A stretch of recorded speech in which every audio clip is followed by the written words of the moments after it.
பேரிச்சம்பழம்னாலே நமக்கு டக்குன்னு காதில் விழுகிற மாதிரி இருக்கும். பழைய இரும்புக்கு பேரிச்சம்பழம், பழைய இரும்புக்கு பேரிச்சம்பழம்ன்றது தான் காதில் விழும். அது எப்படி இந்த மாதிரி ஒரு கனெக்ஷன் வந்துச்சுன்னு தெரியல.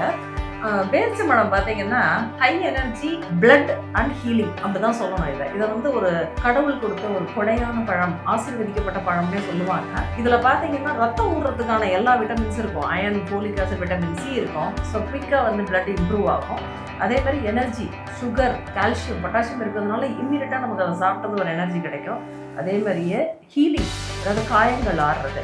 ஸோ அதனால தான் ப்ரெக்னென்ட் லேடிஸ் கட்டாயமாக 2-3 பேரிச்சம்பழம் கட்டாயம் சாப்பிடலாம். சப்போஸ் உங்களுக்கு கர்ப்பகால சர்க்கரை இருக்குது அப்படின்னா தவிர்த்துக்கங்க. சப்போஸ் எனக்கு பேரிச்சம்பழம் சாப்பிட்டே ஆகணும்னு நினைக்கிறவங்க, அதை சாப்பிட முடியாதவங்க பிக்ஸ், அத்திப்பழம், கருந்திராட்சை, காய வச்சு அந்த கிஸ்மிஸ் பழம், இதெல்லாமும் கட்டாயமாக வந்து நீங்கள் வந்து சாப்பிட முடியும். டெலிவரிக்கு அப்புறம் சாப்பிட்றப்ப தாய்ப்பால் நன்றாக சுரப்பதற்கும் இந்த பேரிச்சம்பழம் வந்து உதவி செய்யும். எனக்கு வந்து பேரிச்சம்பழத்தை அப்படியே சாப்பிட்றது கஷ்டமாக இருக்குன்னா நல்லா ஊற வச்சு பாலில் நல்லா அடித்து மில்க் ஷேக்கை சூப்பராக குடிச்சு என்ஜாய் பண்ணுங்க. தேங்க்யூ.